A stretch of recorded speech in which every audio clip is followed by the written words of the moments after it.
Order! Order! You are an incorrigible delinquent at times. Behave yourself, man!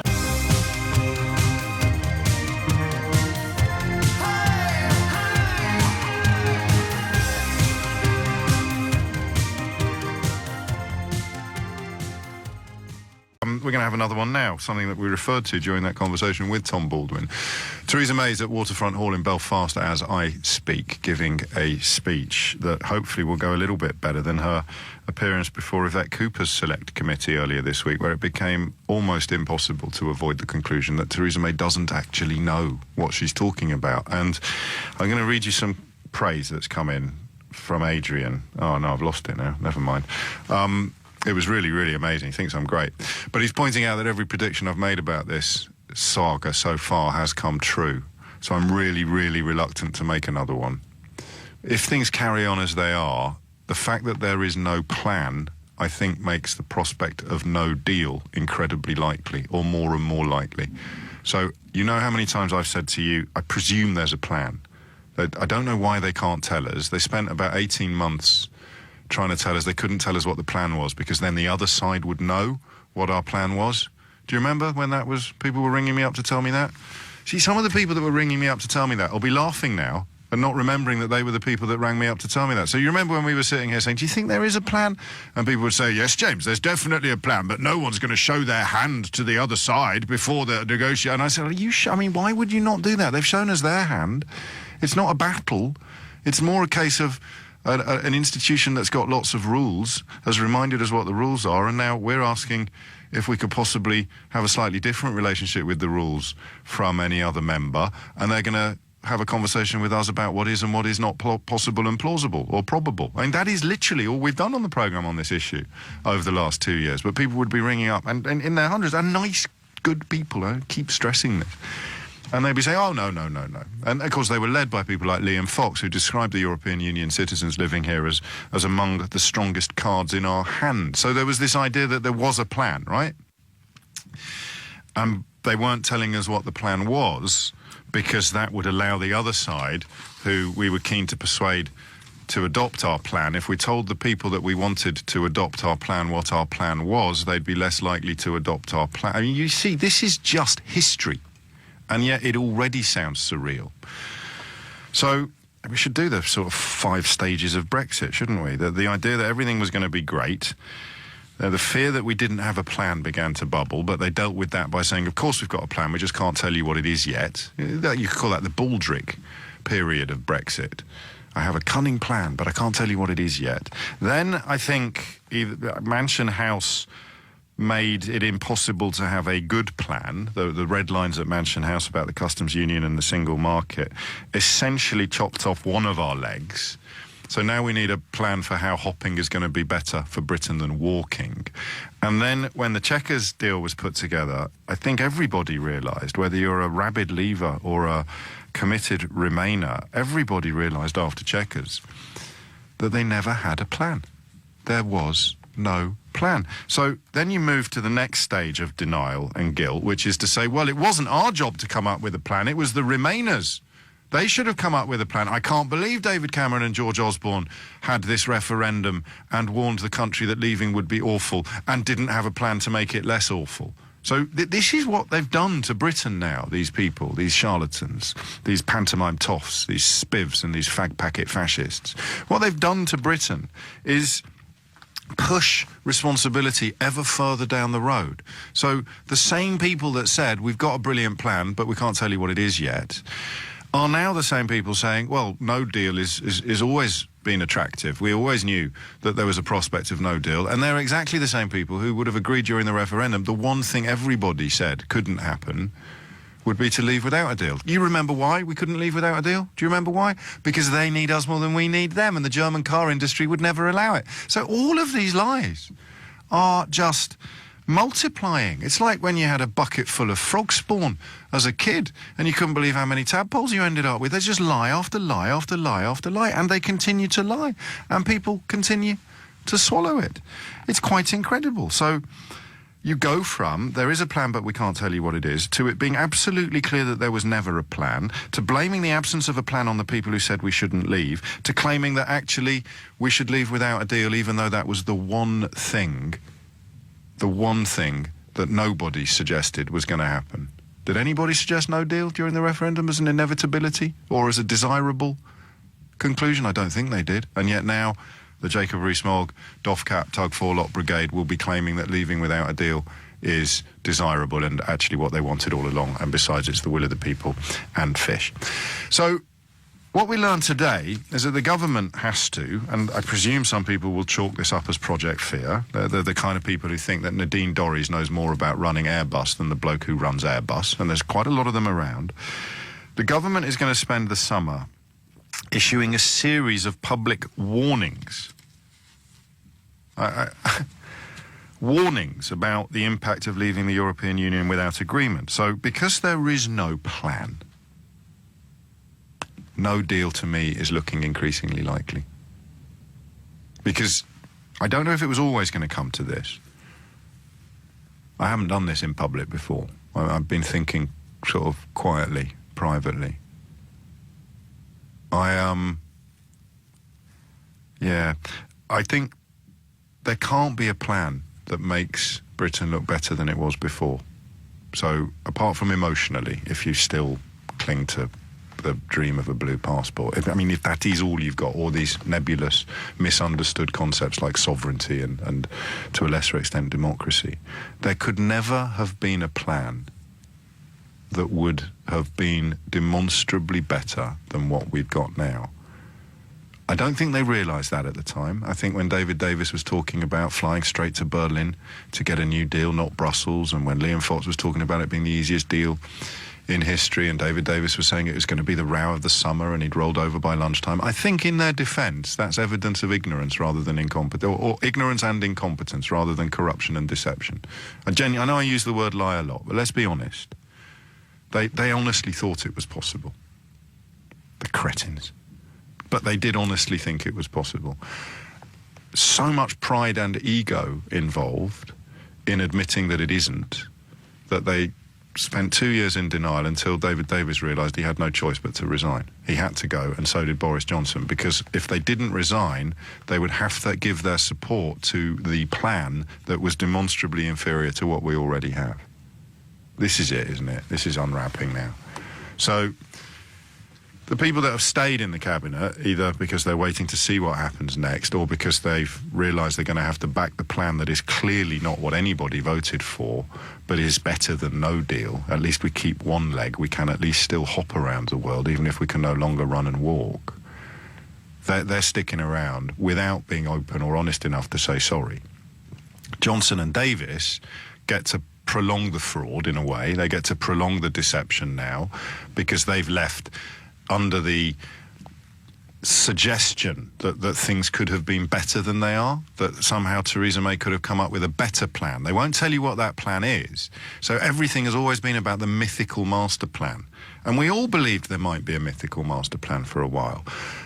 Nobody believes it anymore, but the really dishonest politicians or the really blinkered ones have to still pretend that there might be. So when Boris Johnson and David Davis resign, they do so without telling you or me or anyone what the master plan is, because there isn't one.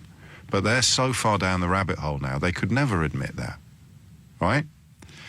So the only plan you're ever going to come up with is inferior not only to what we already have, but also to the mythical master plan that we're never going to have. So wherever Theresa May turns now, she's going to disappoint everybody on either side of this fence. Because the plan that she comes up with can't possibly be better than what we've already got, and whatever plan that she comes up with can't possibly be better than the unicornist mythical master plan, which Boris Johnson still tries to keep alive by resigning without telling you what he would have done differently. He even used the word believe about 1 million times during his so-called resignation speech. Believe, the one decision this country has to take now is to believe in Britain. Get lost. All right, I'm now believing that I can fly. Is it the case that if I believe I can fly, is that R. Kelly? If I keep believing, do I believe harder? How hard do I have to believe before I actually start levitating in the studio? This is Boris Johnson's politics now. This is what he is reduced to.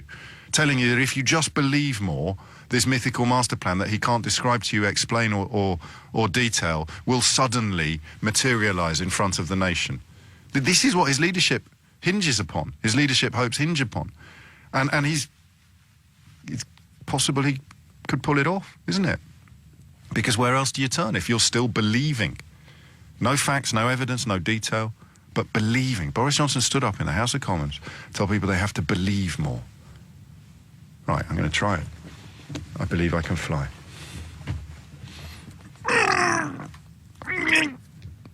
It's not happening, Boris. Am I believing in the wrong way? What am I doing wrong? What am I doing wrong? Do we need more people? Can you join in? Jones, the engineer's back on the team today. Beth, Jacob, can you believe that I can fly? Just believe, all of you believe. You're not believing it, right? You're not believing, and I will make that noise again. You're not believing in, you're not, so this is Boris Johnson's Britain now. There are 4 people in this studio, all desperately believing that I can fly. I haven't taken off, so they're all fired. We will be analysing in detail Theresa May's current speech in Belfast, so fear not. But all it does is play into the narrative that we're discussing this hour of the complete absence of any plan. And you might think I'm exaggerating. I hope that I am. But the evidence rather suggests that I'm not. I like this new dichotomy we've created, that there are only 2 options: a plan that's worse than what we've currently got, or the mythical master plan that doesn't exist. So David Davis and Boris Johnson have managed to hitch themselves to the mythical master plan that doesn't exist, okay? Still. Jacob Rees-Mogg, that's the 3rd option, actually. Jacob Rees-Mogg and the Forelock Tuggers. Sounds like a really awful band, doesn't it? Jacob Rees-Mogg and the Forelock Tuggers. I've got all their albums. They don't understand anything, so they're punting no deal in a position of abject ignorance, but because they talk in posh voices, people give them the benefit of the doubt. Those are your 3 choices. A deal that's worse than what we currently have. A mythical deal that doesn't exist but would be better than what we currently have. Or no deal at all, which would be an utter disaster, but all of the people who told you to vote to leave the European Union, who've kind of realised that there's no deal available that's better than what we've currently got, have to keep pushing towards no deal in order to retain their dignity, their jobs and their egos. You think I'm exaggerating, right? So this is Theresa May being asked how her own plan would work when it comes to the collection of tariffs after Brexit. Okay, this isn't even no deal. This is the deal that Theresa May is currently trying to sell to Brussels. Speaking to the Westminster Liaison Committee, simple questions, sort of questions we ask on the programme. How would it work in reality? The Prime Minister being questioned by Yvette Cooper. Come on now to Home Affairs and Yvette Cooper. Thank you, Prime Minister. Can I just return to the issue of the borders? Under the proposal for the facilitated customs agreement, are you still proposing that EU countries will not have to collect any additional or different tariffs for the UK? No, if you look at the concept of reciprocity is in the white paper. Yes, but the in a way concept that's of ruled reciprocity out. is in the white paper. What we are proposing is that there would be, what we propose in the white paper is a formula arrangement, so that there would be a formula agreement for the sums of money that would be collected by the UK for those goods that were coming not just to the UK but into the European Union through the UK, and a sum of money that would be related to those goods that would enter the European Union destined for the United Kingdom. Okay, it sounds really complicated. Just start with what happens It's at the not border. formula agreements are things that are exist Just elsewhere. we'll start with what's happening at the border first. At our border, we will collect EU tariffs for goods that are heading to the EU.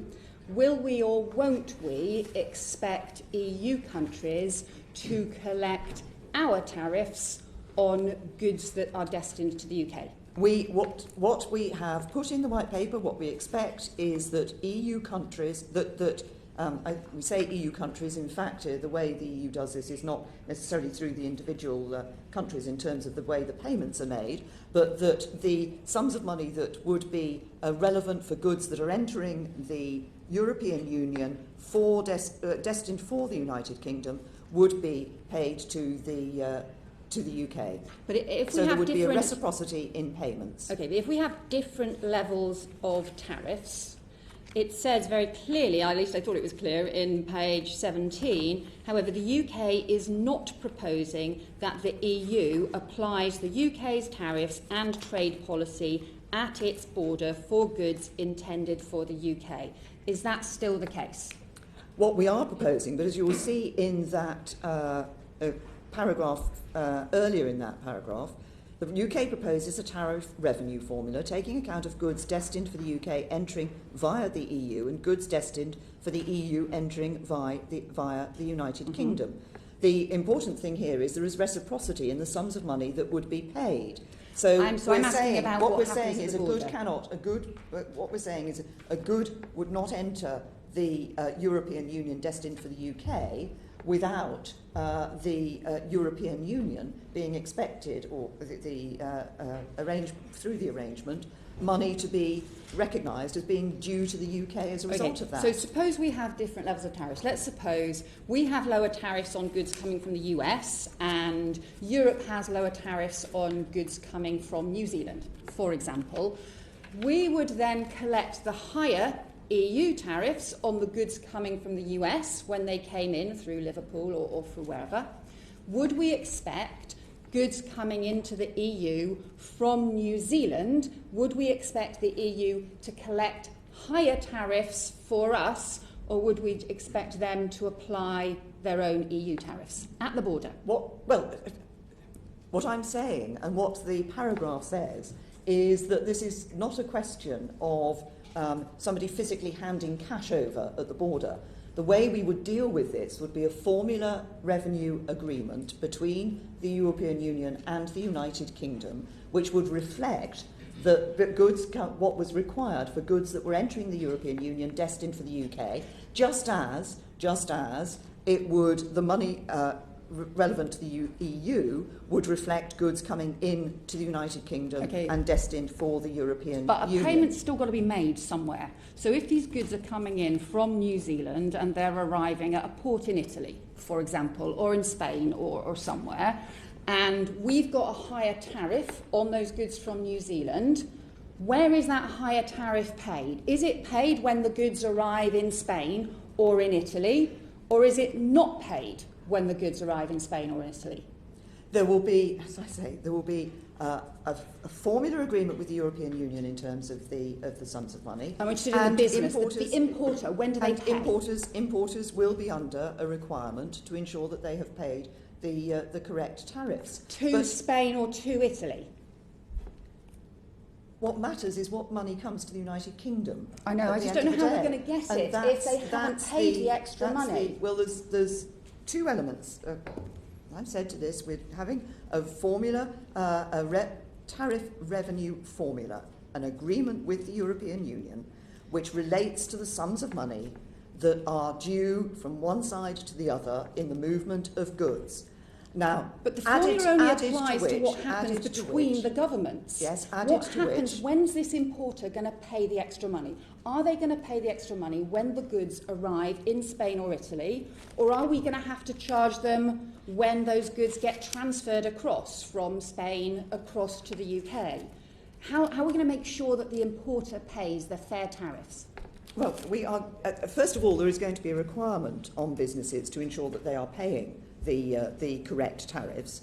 But I think what I'm saying is that the overall concern from the United Kingdom is surely to ensure that the arrangement we have with the European Union is relevant to and reflects the flow of goods between both, the nature of tariffs that are relevant in relation to goods coming from different places, and that money is therefore able to be exchanged between the two in relevant sums between the two. But you can't exchange money that's not been paid. So I still don't understand. The importer, when are they paying the extra tariffs? If we've got different tariffs in the UK compared to the EU, because that, as I understand it, is what you want to happen. You want us to be outside the common external tariff. You want us to have different tariffs to the rest of the EU. If we have those different tariffs, where's the money going to be paid?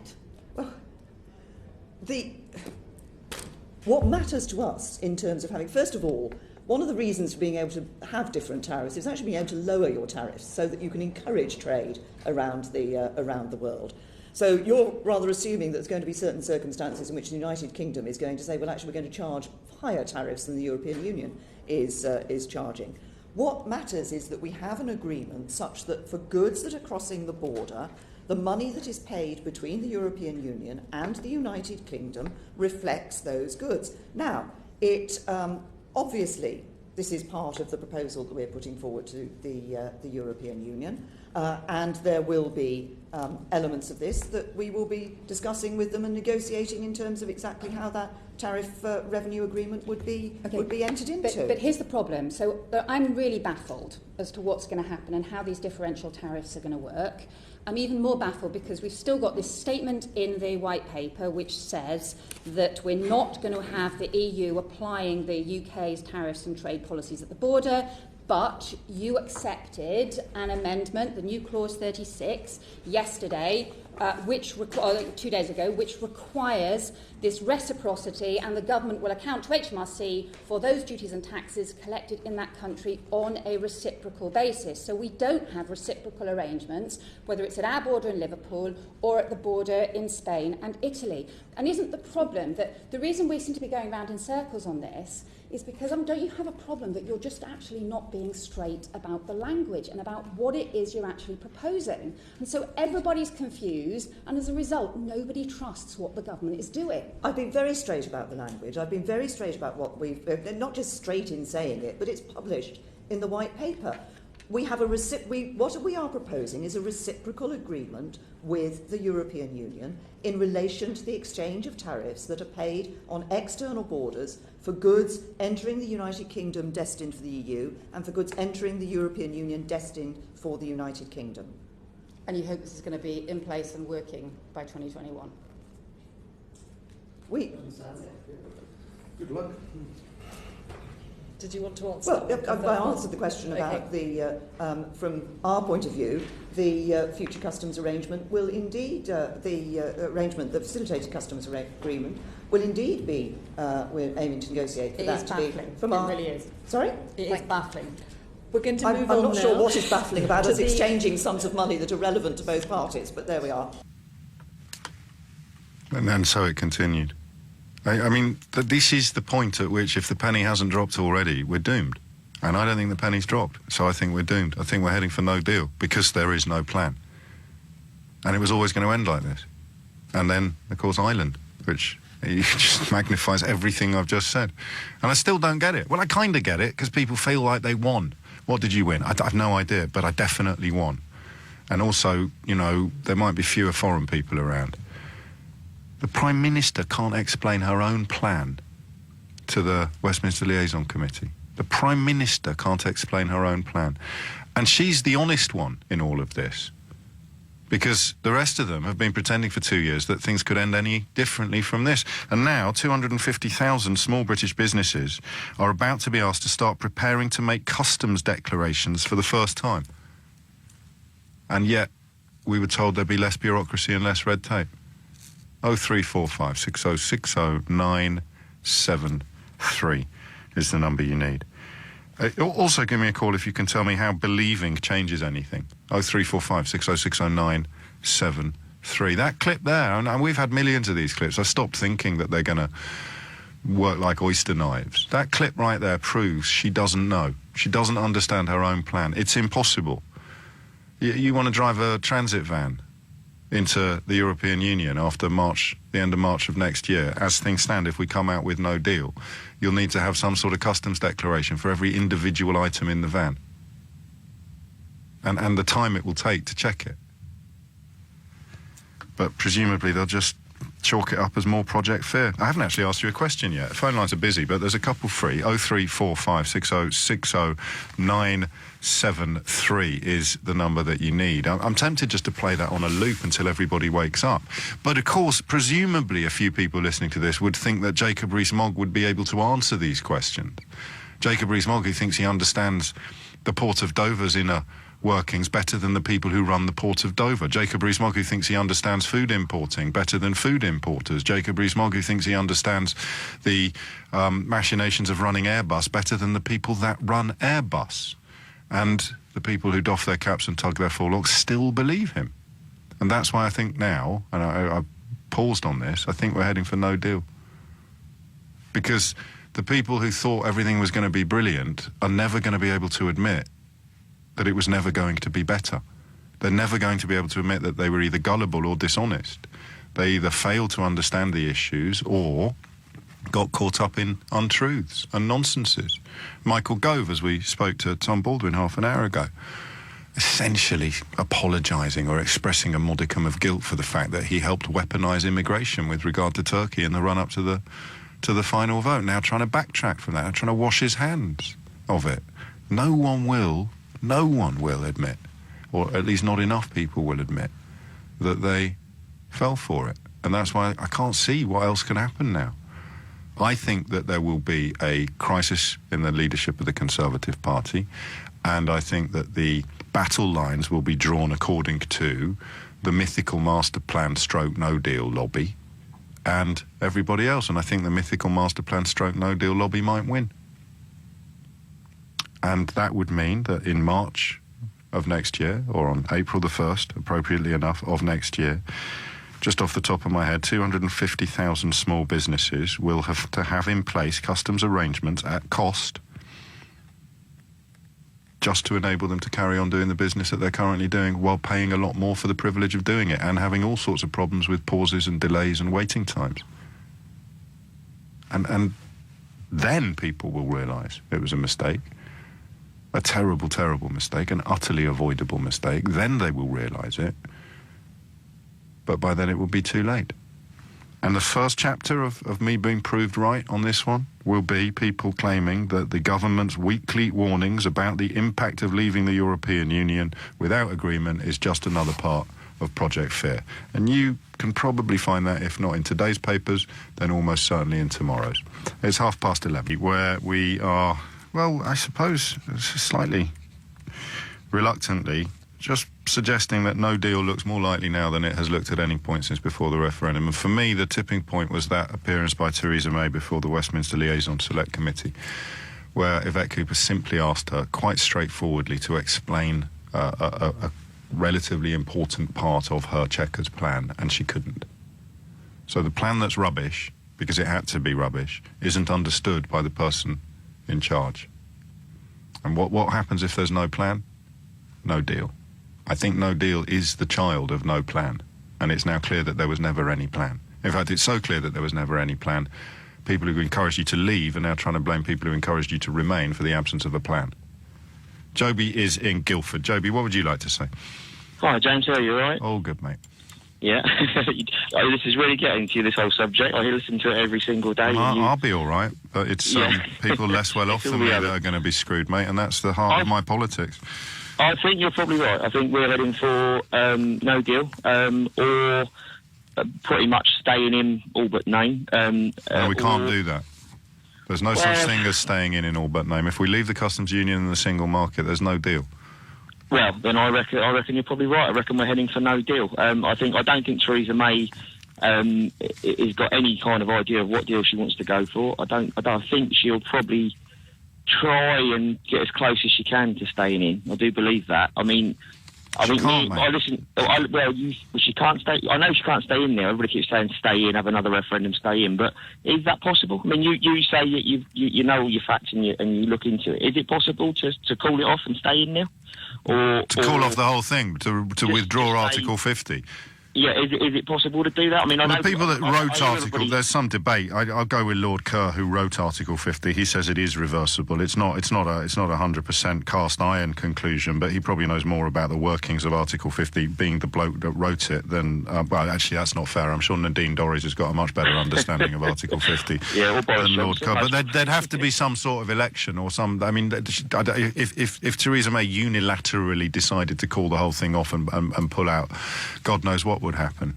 I've got one question I really would love to ask you, if possible. Yeah, of course. If I can answer. The question is, I listened to you, but the question is, James, do you think it is actually possible that we could ever, I don't mean will it happen, I mean, is it a possibility, is it feasible that we could actually ever leave the EU? Before the referendum or now, do you think that there is a scenario that we could actually leave? I think we're going to. I think we're going to leave with no deal. But you mean with no deal? That's what I mean. Do you think that when we joined the EU, we went into the EU, and we've got to the point now where we're so entangled in it yes, that it isn't actually possible to leave? Do you think that the old leaving thing, we either leave with no deal and it's disastrous? Well, I think that was the problem of the rhetoric, because there is no deal that's better than what we've currently got. And you can prove that because you have to write down the terms of a deal. You don't have to write down the terms of a no deal. So because I think the unicornists have won, I think the unicornists, the people promising you untold riches, sunny uplands, a solution coming over the hill, but they can't tell you what it is, there comes a point where the other side can't win anymore because they can only write down. This is what happened at Chequers. They finally had to write it down, at which point the real charlatans, Davis and Johnson, have to walk away because they can't pretend anymore within the cabinet that anything could have gone differently. So I don't think there's a choice now between no deal or staying in. Well, I think, to be honest, I think that's the problem, that you don't quite get the mentality.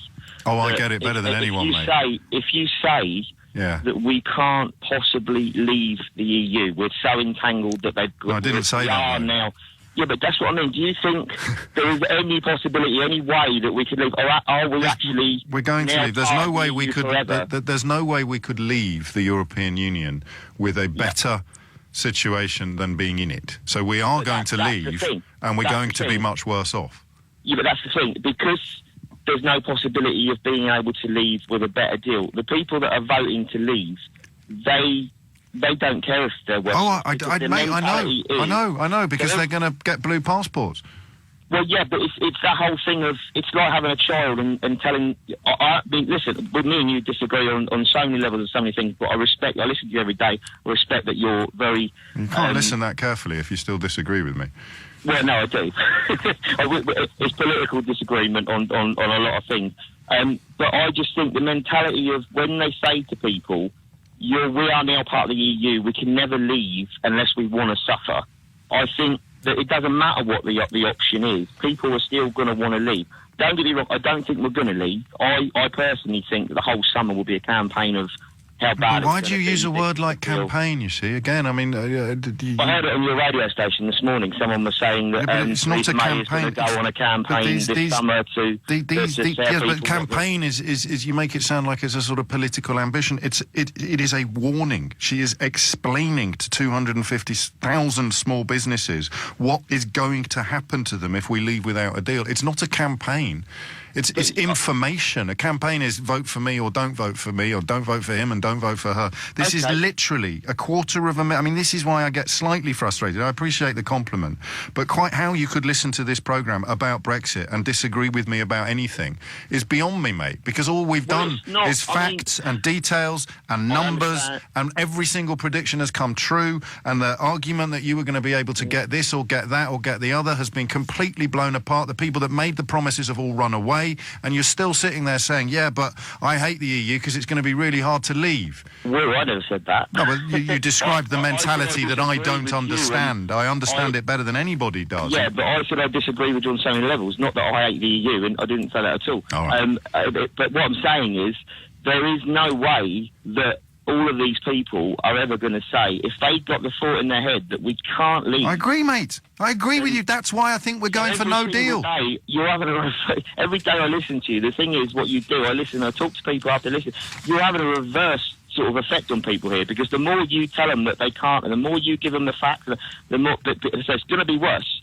Yes, but you see, that's the problem that you have. If you're dealing with people that don't understand issues, you either try to help them understand, or you feed their ignorance. And you're right. Sometimes when you try... But the votes are all worth the same, James.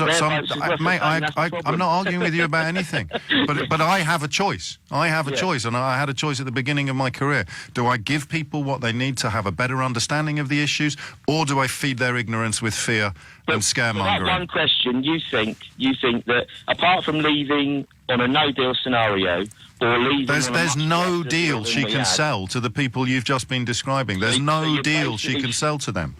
So effectively you're saying that it has got to the point now that we are so entangled in it, we either stay or we I don't know why you use a word like entangled. It's a bit like... It's a bit like well, you... It's obviously small changes over time. No, it's not. You need to think of it differently. You need to think of it as a club of which you are a member. And if you leave, you won't be a member of any club anymore. That's not the club's fault. I understand. That's your fault for leaving. If you've got to say for instance, a Sky subscription, and you ring Sky and say I want to cancel my subscription. Yes. And they say, well, we'll lower your price. We'll give you more channels. Yeah, but you've missed a crucial point already. What's that? Sky are only going to try and fight for your continued custom if they've got rivals. Yeah, but if it's any club, if it's any... No. Again, listen, Joby. Joby, mate, listen. I understand that mentality. Don't listen then. That's fine. No, I will listen. All right, so here's the thing. The only circumstances in which Sky have to fight for your custom is if they've got attractive rivals. So I ring up Sky and I say, I don't want to pay my subscription anymore. And they think, oh, heck, he's gone with Virgin or he's gone with... or he's happy with his Netflix or whatever it might be. So they then try to make their membership more attractive than the other memberships I'm weighing up. Under this current situation with regards to EU membership, you ring up Sky and you say, I'm thinking of cancelling my subscription, and then there's nothing on your television. Yes, but you see... Don't say yes, but. Don't say yes, but. Don't say yes, but. The idea that it's like Sky is a beautiful illustration of why we're going to end up with no deal. Because people still think when they phone up Sky and cancel it, they'll be able to choose from a dizzying array of other alternatives. There aren't any alternatives and options, mate. When you cancel your Sky subscription, your TV goes off forever. Yes. And you go to Virgin, you pay more, you get less channels. But no, you don't even go to Virgin, mate, because that's not no deal. Yeah, but if they're... Oh, you don't have any... You go back to the radio, which is good. We can listen to you all day. But, that should put people... If that doesn't swing them, mate, nothing will. If they tell them that they can't leave, this is the old scenario. I know, we're back to where we started. Yeah. I'm not arguing with you, but we're probably going to describe these people differently. I'm going to describe them as furiously stubborn. And they are being told again and again and again not to punch themselves in the face. But because you're somehow telling them they're not allowed to punch themselves in the face, they feel that they're being restricted. They feel that I'm tying their hands behind their back and stopping them from punching themselves in the face. And the only way you're going to make them realise that it hurts is to let them do it. And that's why no deal now, to me, looks more than likely. And it is going to happen, I think. I think it's going to be no deal. I'm not sure yet, but I can't quite see any alternative. And it looks like Theresa May has just thrown the commitments she made to the European Commission back in December under the proverbial bus with regard to the backstop. I just want to hear that clip from the speech Theresa May's been giving in Belfast this morning. You've said in your speech today that you feel the EU needs to evolve its position, show some flexibility, I would imagine. Does that mean you want them to be flexible on the backstop? Because as you know, if there's no agreement around the backstop, your white paper will be dead in the water. Well, what I've said to the European Union, and we've said this since they produced their proposed legal text for the backstop, is that the legal text they've produced, the solution that they have produced, is not acceptable to us. That's why earlier this year we proposed an alternative option to that. We're all committed to ensuring that there is a backstop within the withdrawal agreement. But as I've just said, I continue to believe that the best way of dealing with the issue of the border between Northern Ireland and Ireland is a solution which actually means the backstop isn't necessary, because we're able to address this in our overall relationship between the UK and the EU. What I want the European Commission to do is now to sit down with us with increased pace, increased intensity in the negotiations, to recognise that if we're going to deliver on the commitments that all sides have made in relation to these issues, that the solution that we have put forward is a practical, workable solution to do that, which respects the vote of the British people, protects jobs, but also ensures that we don't see a hard border between Northern Ireland and Ireland. Impossible. And I mean, if you need proof that she doesn't know what she's talking about, 48 hours previously, she couldn't tell Yvette Cooper how every British border would work, let alone one that observes the rules, the rights, the regulations and the requirements of the Good Friday Agreement. So, because they don't know what they're playing at. And here's a very helpful text from Phil, who's in Wales. He says, Phil from Wales would just like to say how much I'm enjoying Mr O'Brien's disdain, spelled with a T, almost inevitably, for those that voted to leave. It's funny, he just doesn't get it. Phil, I get it completely. Yeah, he goes on, you're so narrow-minded, but it's a pleasure in a small way. You lost. We will grow a greater UK from leaving. 80% more trade. Who with, Phil? Hello. I get it completely, mate. You still think you won something. You still think Brexit is a prize. So you're never going to give it up. And I think that's why we're heading for no deal. Even though it will involve an entire summer being spent by the government explaining to everybody in the country how their lives are going to be damaged and diminished. Every single one of us. Except, I guess, those who are so rich that they almost live in a supranational world of sort of high finance and globalised industry, and therefore they don't get hit by the economic circumstances in a single country. The rest of us do. Joe's in Brussels. Joe, what would you like to say? Bravo, James, I think. Thank you. I think you're the only person that I've heard in the British media so far that has had the guts to say that this is the most likely outcome, and actually to say how bad it will be. I shouldn't be surprised, given that you're a fellow Vigornian. Just down the road from your home place originally. I'm from Droitwich, by the way. I don't know that.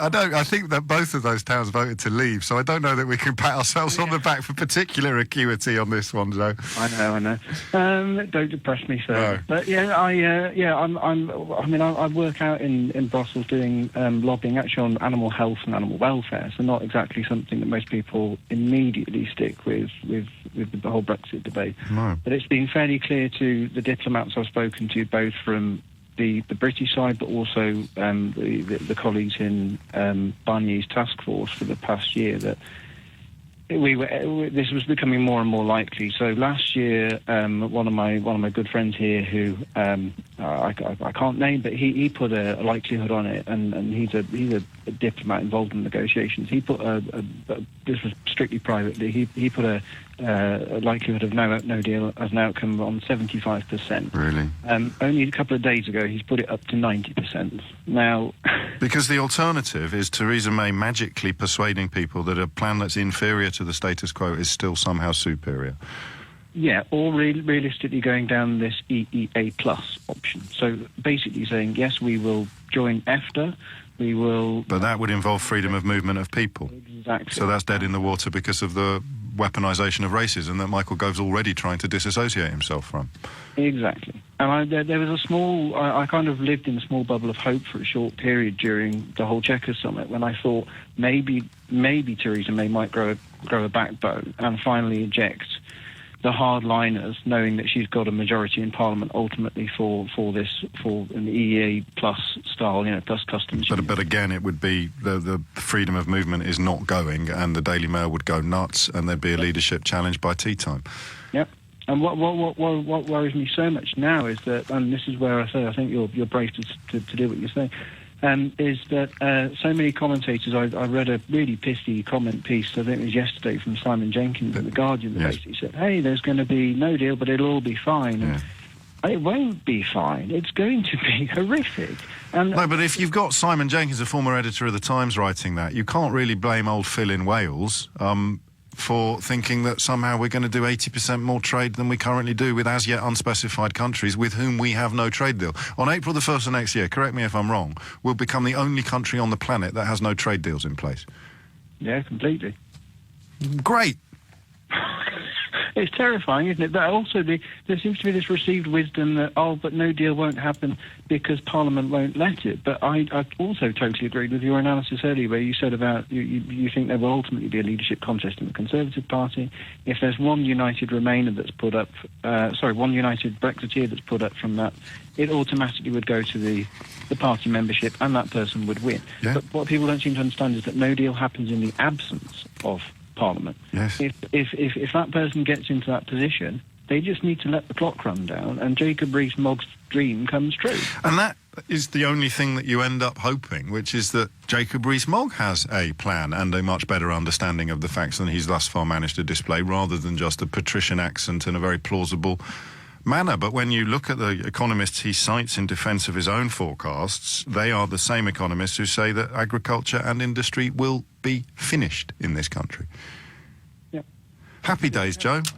I'm really sorry to be depressed. That's all right, mate. What do you know? You're just working in Brussels as a lobbyist. I want to find out what Nadine Dorries thinks about health and animal welfare in Brussels, because she'll know a hell of a lot more about it than you do.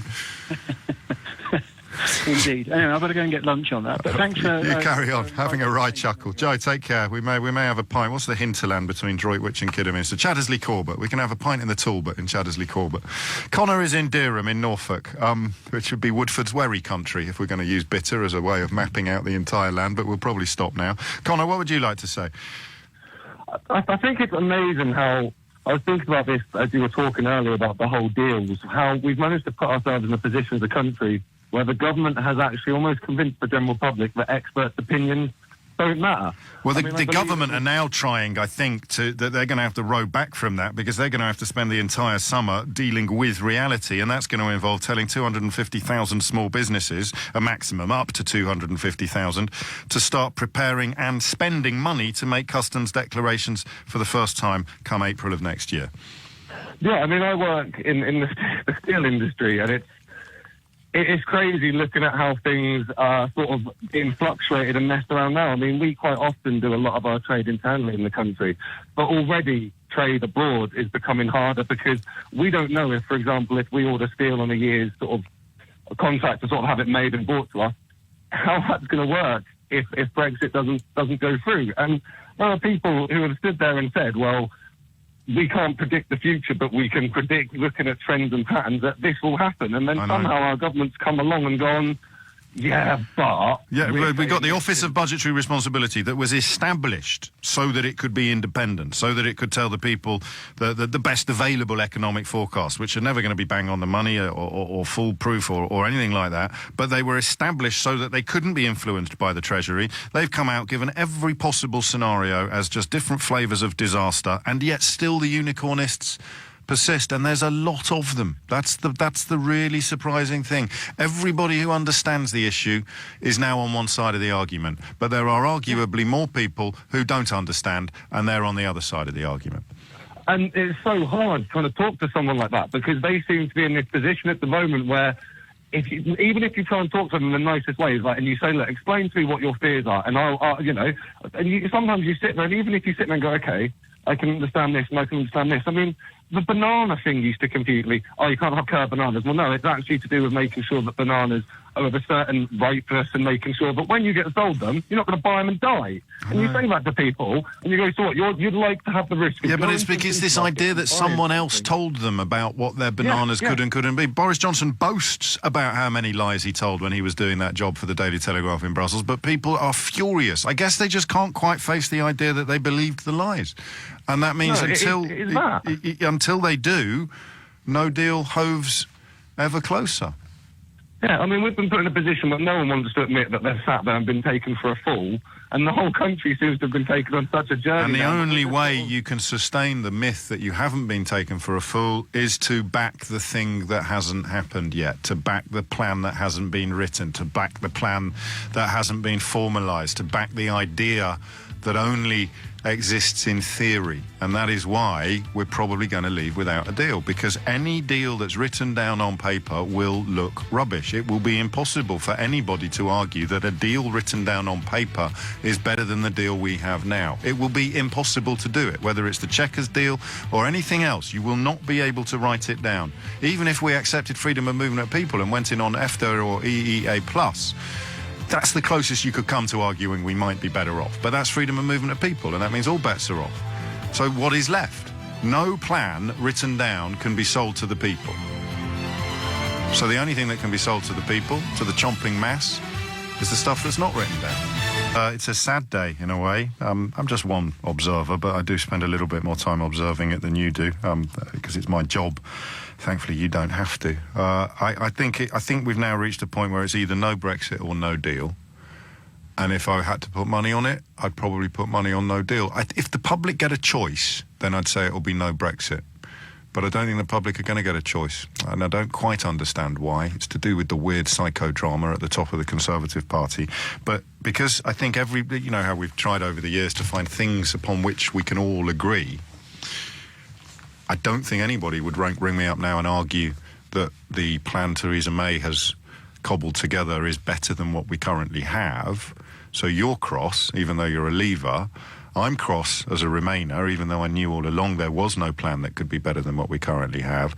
So it's simply a question of whether or not the no plan inevitably leading to no deal is allowed to happen without a public intervention. Phone lines are open, 0345 606 0973. Challenge me, actually prove me wrong on this one. Persuade me that there is a plan out there that could be workable, popular and superior to what we currently have. Although I have to warn you that no one's managed to do that in the last 26 months. Jane's in Alicante in España. Jane, what would you like to say? Well, first of all, I think everyone was lied to.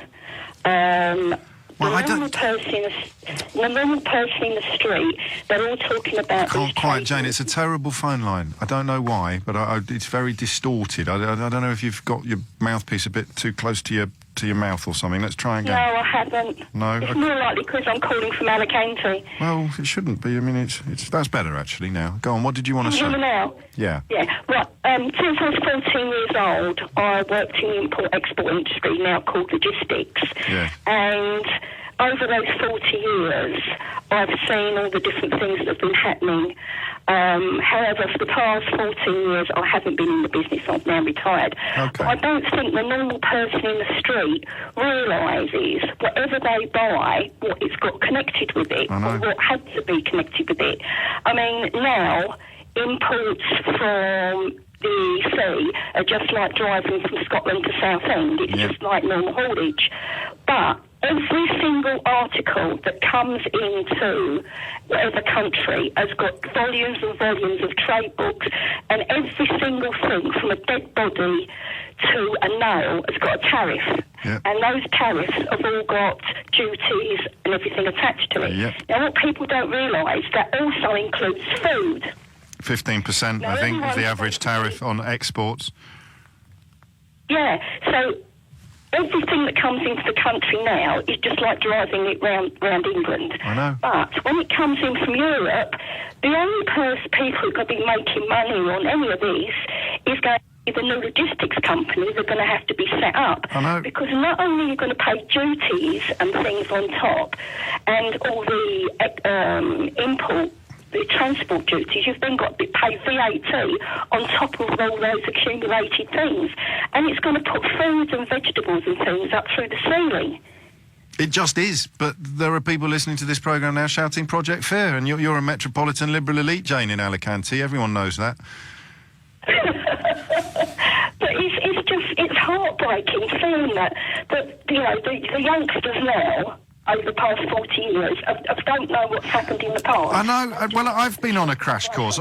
You could have given us all a bit of a lecture on this. I wish you'd done it a bit sooner. But I now understand a lot of the stuff that you're saying, and you haven't even mentioned carnets. You haven't even mentioned the stuff that you have to... I was going to talk about carnets. I mean, during those years, carnets, so many freight forwarding companies were only issued so many carnets for whatever country. It's going to be a disaster. It's so obviously going to be a disaster that you, like me... It is, but when people talk about trade deals and things, the people think of cars and because steel is in, you know, everyone's talking about steel.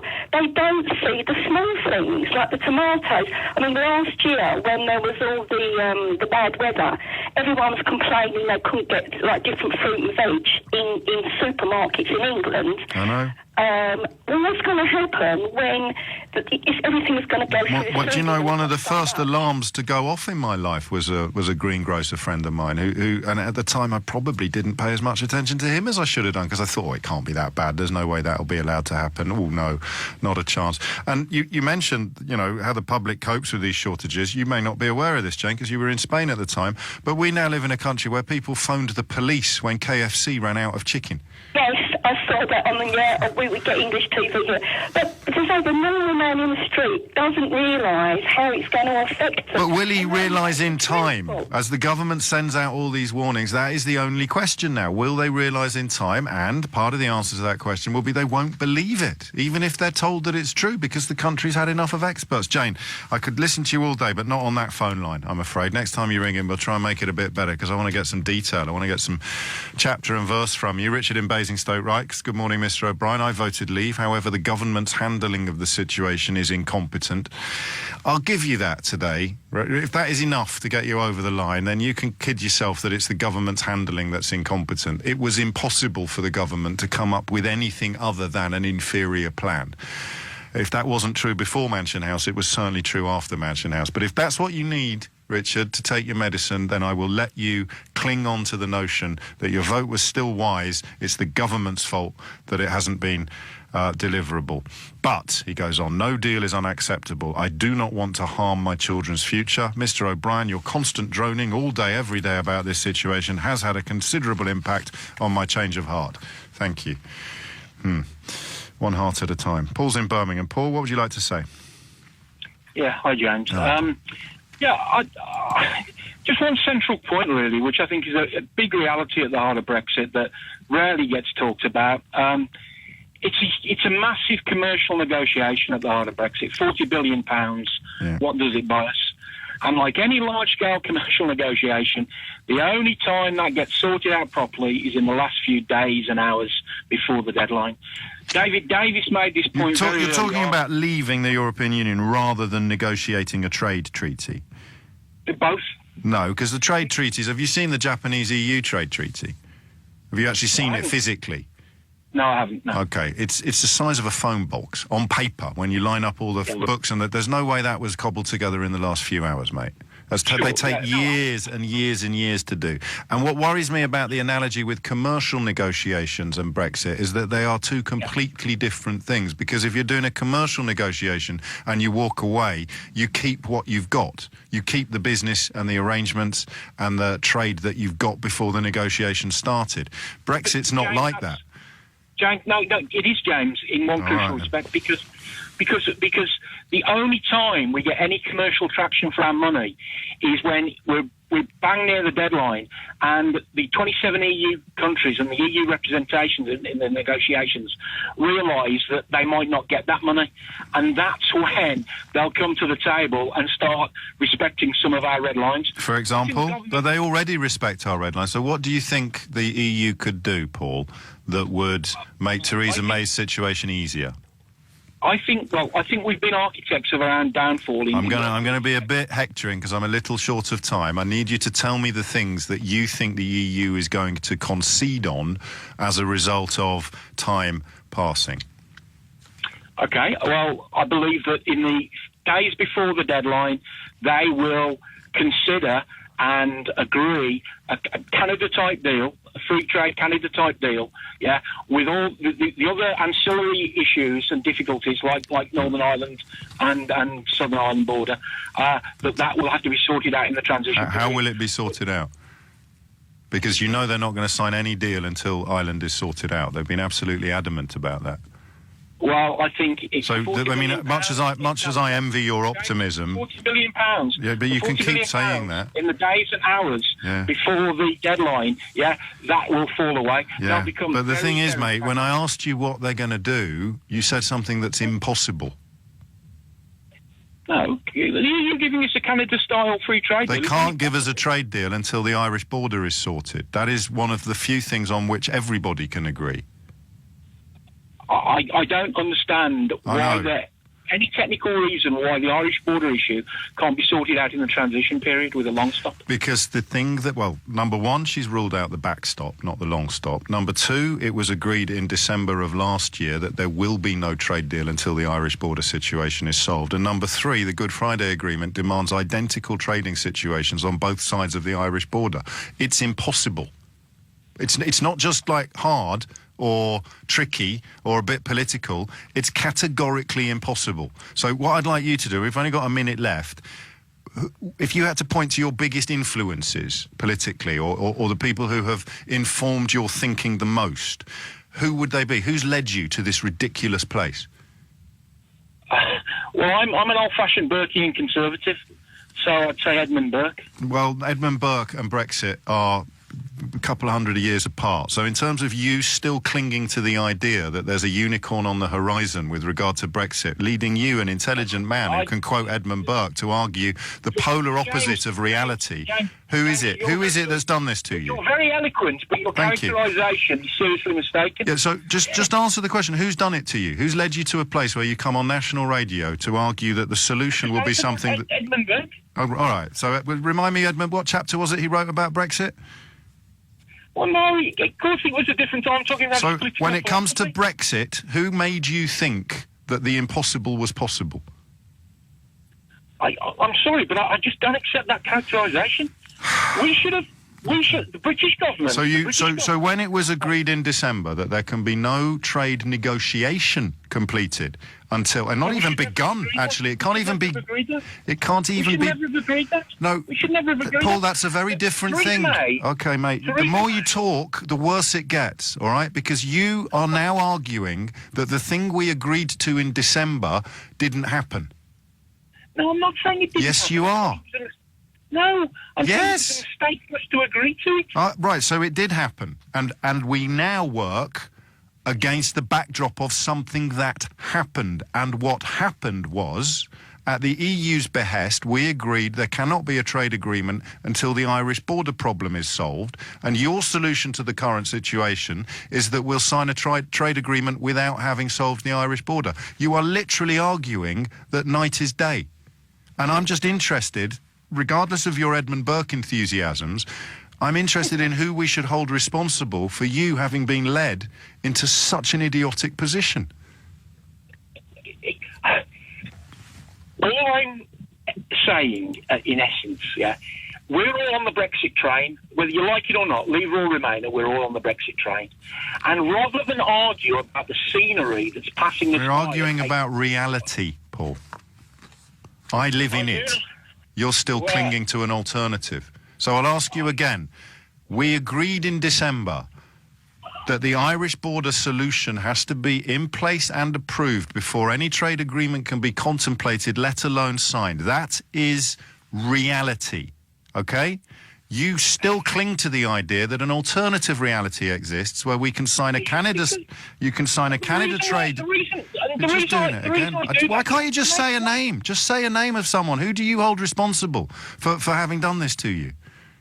Theresa May, in terms Theresa May was a Remainer, Paul. It's 12:17. Yes. No deal or no Brexit. That's where we are now. Why? Well, because it is becoming clear, even to the most ardent Leaver, that, well, they're not ready yet to admit that there never could have been a plan that would look better than what we've currently got, but there categorically isn't a plan that looks better than we've currently got. And that is why a lot of people are spooked by the prospect of no deal, but I don't think there's enough of them. I think you're looking at no deal or no Brexit, and the only way in which you'll get no Brexit is if there's another vote. And I wouldn't put any money on another vote happening either. 21 minutes after 12 is the time. Give me a ring. And look, by all means, ring in and put forward an alternative analysis. But if it is demonstrably untrue, then I will reserve the right to not hopefully laugh at you, but point out the extent of the untruth. So what you're not going to get, okay, what you're categorically not going to get is a deal that involves the European Union rowing back from the position it's been in for the last 2 years. You're not going to get a deal that involves Theresa May rowing back from the position that she's been in since the Mansion House speech. So once she committed to leaving the single market and stopping freedom of movement of people, Brexit became toxic. Why she did that, I do not know. Because she didn't understand the issues? Possibly. The evidence is mounting that she understands very, very little. Those of us who do understand it wish that we didn't. It must be lovely to comfort yourself with the thought that we could do this or we could do that when the facts make it plain that we can't. But that is me, of course, being condescending, sanctimonious and sneering. Because facts hurt. And the only thing that doesn't hurt now is comforting lies. And I think the comforting lies are they're in the wings, waiting to wade in. 0345 606 0973. How long is it since we stopped doing phone-ins asking for tangible benefit? Do you remember those good old days? We used to sit here and people would ring in and try and explain tangible benefits of Brexit. When did that stop? About 3, 4, 5, 6 months ago? There aren't any tangible benefits. We know that now. So we're clinging to the intangible benefits, which are, well, more trade. Who with? People much further away than the people we trade with now. Okay. How many countries in the world have no trade deals in place? None. How many countries in the world on April of the 1st next year will have no trade deals in place? 1. But it's the will of the people. Really? 17.5 million people voted to be the only country on the planet with no trade agreements in place. Okay. Graham's in Queen's Park. Graham, what would you like to say? Hi, James. I'm just hoping that over the summer, Theresa May will go away, take a big, deep breath, make some sort of backstage arrangements and call the whole thing off. She can't. Well, I just think that I think that's why Michael Gove might be possibly manoeuvring himself into this more sort of middle ground. You know, I think that that's what someone's got to do. I think someone's just got to say, look, I'm really sorry. It's a complete disaster. We're not going to leave. And then literally beg the EU to take us back, because to be honest, what's in it for them now? I mean, we're just a problem child, really. I mean, you know, even if we did manage to get back in 3 or 4 years' time, this could all crop up again. I mean, it's a disaster. It's an absolute disaster. I mean, I actually don't know anyone that voted to leave. Really? I know loads. No, apart from my dad, bless him. Well, there you go. You're quite close to him. Well, yeah, I know, but, you know, I mean, he's 83 and, you know, he's got a very different view of the world. But I really, I mean, my friends, my work colleagues, I mean, nobody I know voted to leave. Nobody. I mean, everyone is just, in my world, you know, is absolutely... It doesn't mean they're right. I mean, I know loads of people. I mean, obviously, I've got colleagues that voted to leave, off air and on air, but I've got family members. One of my oldest, dearest friends voted to leave. I mean, don't try not really to have the conversations anymore. None of them would argue that things have gone well, but equally, not all of them. Actually, everyone under 40 has admitted they were wrong. I mean, the thing is, you know, I would consider I'm 52 years old. Yeah. But I would consider myself a European. My children are European in the way that they see the world and the way that their outlook on life is. You know, I listen to the show and I listen to some of the comments that you get, you know, on my Facebook feed, and I don't know who these people are. I mean, I really, really don't. It's really depressing. I mean, the whole thing is completely torn. I mean, this is a generational... This is going to take generations to heal this country over this. It's taken the lid off something very, very, very unpleasant that's in the sort of... Yes, you know, but I guess living in London and living... Well, no, I actually live in Hove in Brighton. Oh, do you? Okay. Yeah. There's still a relatively sort of cosmopolitan population. I know Hove is also very popular with elderly people, or it was last time I went there. But Brighton has overflowed. All of the multicultural diversity of Brighton has overflowed into Hove. So you don't know. I do. I mean, this is why I love my job so much. It's the opposite of an echo chamber. And there are people who live in, you know, towns and villages up and down the country who believe what they read about London in the Daily Mail. They believe what they read about big cities. They don't believe the people who live in the big cities. They believe the negative portrayals of the big cities that are being put out for whatever reason by everyone from, you know, rednecks in Arkansas right through to the Daily Mail. And they're not bad people. They're not evil people. No, I know, but it is. But at what point do they realise? So you're chatting to the lad from Brum a minute ago, Paul, and his answer is something that is impossible. And you wait and you try to be kind and you try to be generous. You just say, well, look, let me show you why that's impossible, because you're clever and you're going to see that it... And there's just that final... Well, I think it's because they're it's almost like, you know, Boris Johnson and people like that. They're evangelical. They've got they're evangelical Brexiteers, and these people are devout, you know, followers. It has to be true. It has to be true. It has to be true. There's so much evidence it isn't true that my commitment actually proves that I'm a real Brexiter, because the more evidence there is that it's not true, the more impressive my continuing belief that it's all going to happen brilliantly becomes, because my faith, the greater my faith, the greater my patriotism. They've kind of swallowed that sort of stuff, haven't they? Well, yeah, and also I think it's a class. I do think that people listen to Jacob Rees-Mogg and Boris Johnson because they've got a posh voice, and people assume that politicians know what they're talking about. Yeah.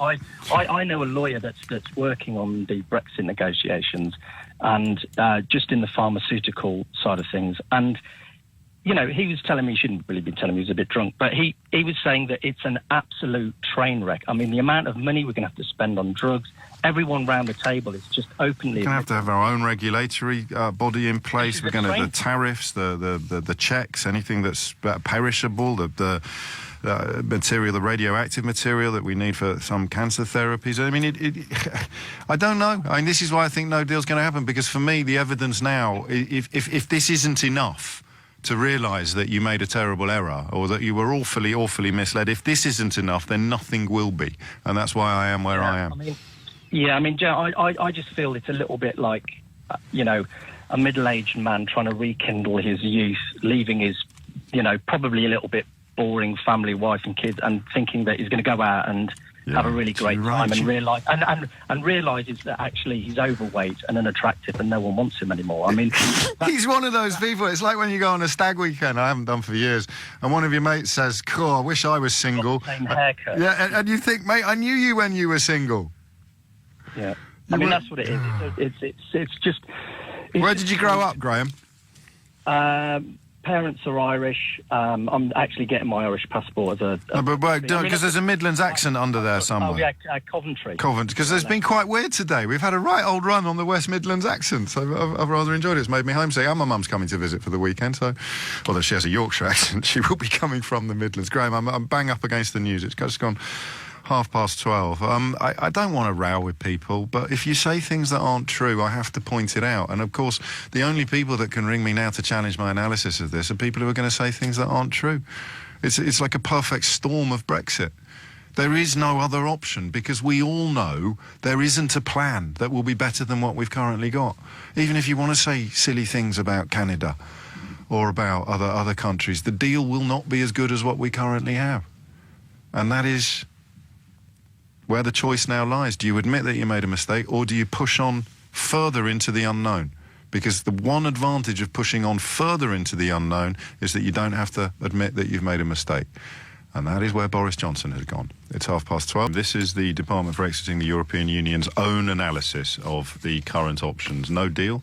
WTO rules sees GDP go down by 8%, £158 billion less per year, 2.8 million fewer jobs. Yeah, Project Fit. No, this is the department that David Davis was running until last week.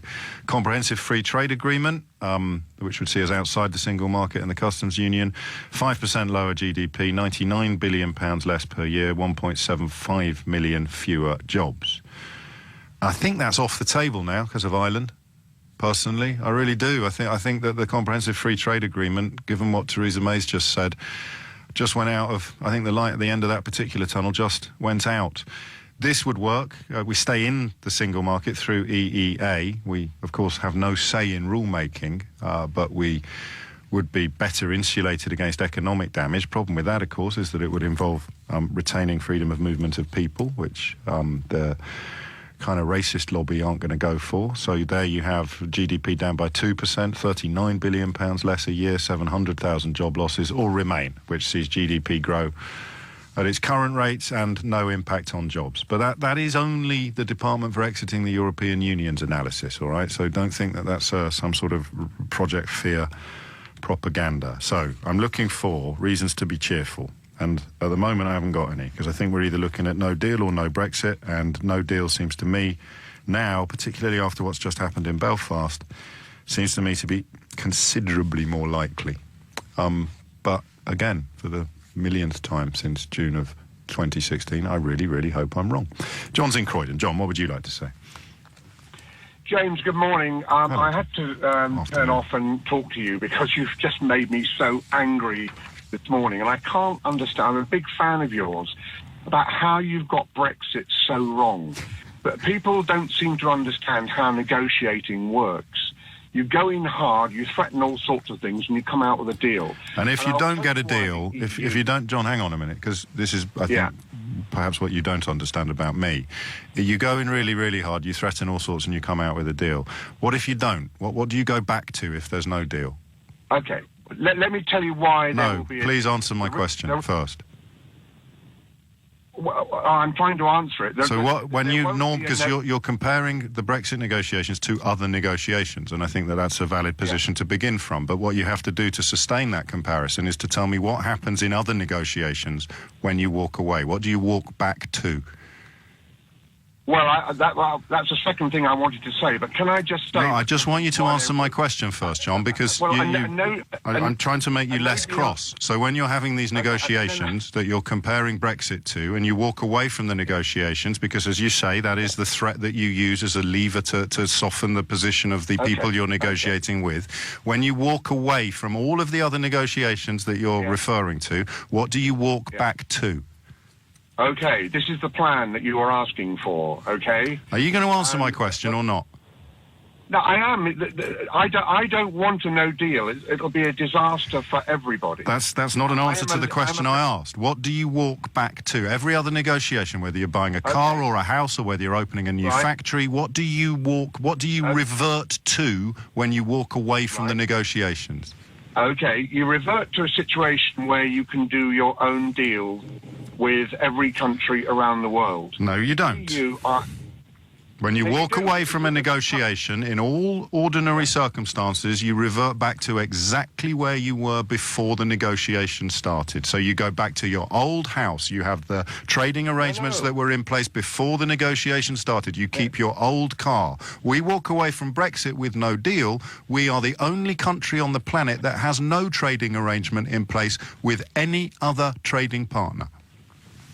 Okay, James, we are. It's not the same because we are leaving the EU. So you can't say that no deal means we go back to where we are now. Exactly, which is why you can't compare the EU negotiations to any other negotiation, which is why your central beginning point has already fallen to pieces. But tell me what it is I don't understand.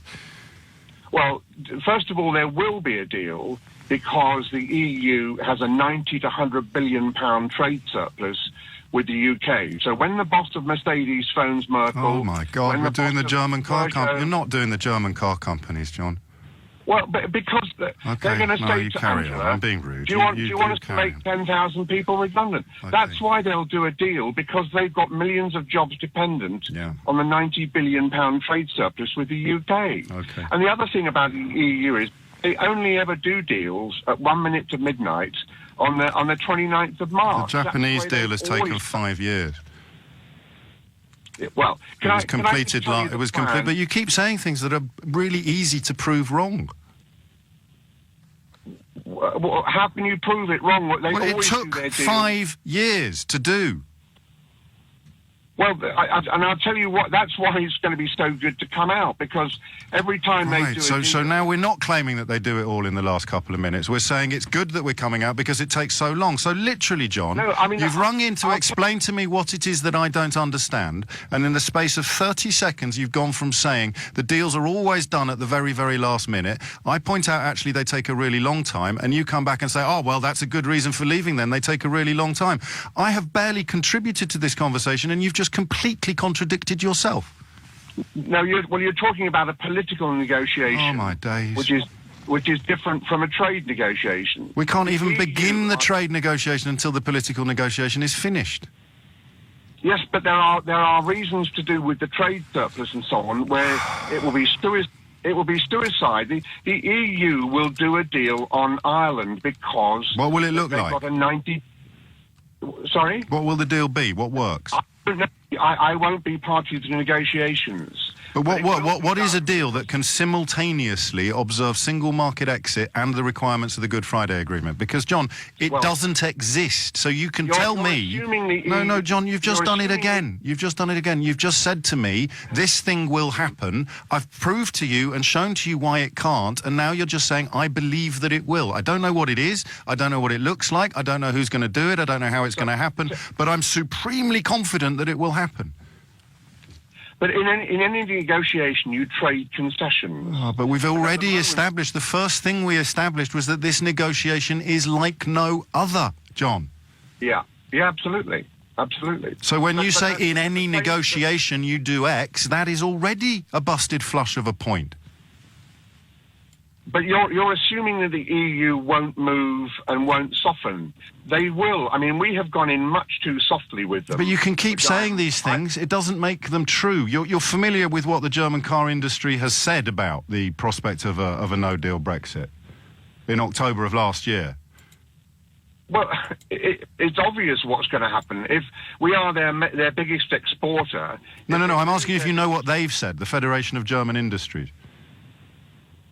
I don't know precisely. Well, then you're very lucky, because I can tell you, after 4 rounds of negotiations, German industry looks with concern at the progress of the Brexit negotiations. The British government is lacking a clear concept, despite talking a lot, and they urged their members to prepare for what they call an off-the-cliff Brexit. That is the Confederation of German Industry. The head of the German automotive industry said something very similar 3 months previously. German companies with a presence in Britain and Northern Ireland must now make provisions for the serious case of a very hard exit. Anything else would be naive. This is the German business that you say is going to stop Angela Merkel from continuing on the path that she's on. The people you're saying are going to do that, they publicly say the precise opposite, John. The precise opposite of what you think is what they're actually saying. Yeah, but I don't think they are thinking about no deal. They are assuming that sensible heads will get round the table and a deal will be done. And I'll have a bet with you, James. John, they're not, mate. You need to listen to the German companies with a presence in Britain and Northern Ireland must now make provisions for the serious case of a very hard exit. Anything else would be naive. The aim of the task force is to identify, this is what they've set up, the people that you think are going to put the brakes on Brexit. The aim of the task force is to identify potential and acute risks arising from Britain's departure and to present constructive proposals for solutions. Airbus, Deutsche Bank, all of these companies are on the same page, and you're still clinging to the idea that they're somehow going to be able to conjure up a unicorn-flavoured trade agreement because they're frightened of losing British business. Okay. Where have you been for the last 2 years? Okay, let's agree to disagree about... No, this isn't agreeing to disagree. That would be like saying, let's agree to disagree about whether it's raining or not outside. Put your head out of the window, John. Feel the rain on your head. And then come back inside and say, well, let's agree to disagree about whether or not it's raining. These are all facts. You rang me to say German industry won't let X happen. I have shown you German industry is already preparing for X happening. So we can't agree to disagree any more than we could agree to disagree about whether the moon is made of cheese or moon rock. You stick to believing it's made of cheese. I'm never going to agree to disagree because I know it's made of moon rock. Can I just tell you what I think will happen if a no deal happens? If you must. Okay. People assume that we're falling off a cliff. But there was a wonderful article in the Sunday Times colour mag by our chief negotiator about all the deals that we're going to be able to do when we're free. Yeah. The EU, every time it tries to do a deal, which is always goods-orientated, has to take into account the slowest country of the 27. When we are free, we can do service-based deals, which are our great strength. We have the world's spoken language, we have the world's computer language, we have the most... But we had all of that before we left. You're really sitting here telling me that a Brexit benefit is that people speak English. And I know you like facts, James, so let me give you 2 facts. Go on then, John. 1.8% of insurance premiums in the world are done in India, but they are 18% of the world's population. Yeah. And it's very similar in China. Yeah, that changes everything. Doing services. That changes everything. We'll be able to do deals in China and India that we currently cannot do, which are done by us by the EU, who are not. Why is German trade with China 5 times more than ours? I don't know. I don't know. But you told me we can't, as an EU company, we can't do trade with China on that kind of scale. Why is Germany doing it? Manufacturing. Why is Germany doing it? Why is Germany doing 5 times more trade than us? Because it's manufacturing deals, which we're not strong at. 80% of our economy is... But we can do... If they can do manufacturing deals, John, we can do service deals. So why is Germany doing 5 times more trade than us? Well, we can't Yes, we do can. Service deals because the EU do it on our behalf. No, they don't. Singapore has 3 times... No, John, but you're saying things that aren't true again. They are true. Oh, for heaven's sake. Have a great weekend. I've been meaning to share that with you all week, and I forgot until just now. If someone tells you it's raining outside and someone else tells you it isn't, you don't then have a debate about whether or not it's raining outside. You do if you're the BBC. What you do if you're me, you stick your head out the window and you find out whether it's raining or not. It's raining. We may have time for a couple more calls on this. It depends on how long Matthew Thompson needs to bring us up to speed with developments at Grenfell, and you must take as much time as you want, Matthew.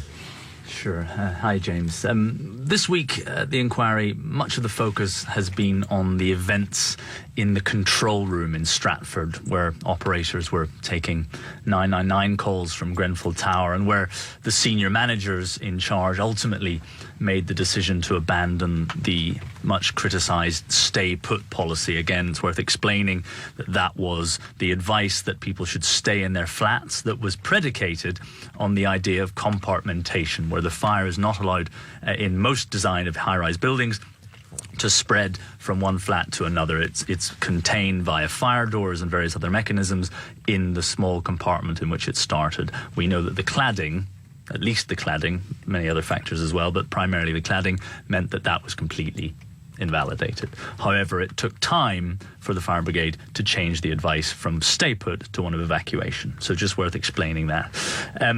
I'll just take it in chronological order. On Monday, we heard an extraordinary bit of testimony, and actually we discussed this the day afterwards on Tuesday, James, but we were hearing from a station manager, Jason Olive, who was in the control room, and he was passing information from 999 calls to firefighters on the ground. And unfortunately, it's written testimony, so there's no audio, but I do think it's worth me just reading it out to you, because it does give a real stark sense of the horrendous task facing the call centre operators, and you can imagine the chaos as these calls start to flood in. So Jason was called over to an operator who was speaking with a man who'd lost his young daughters and his pregnant wife somewhere in the fire. He couldn't find them in the smoke, and he didn't know what to do.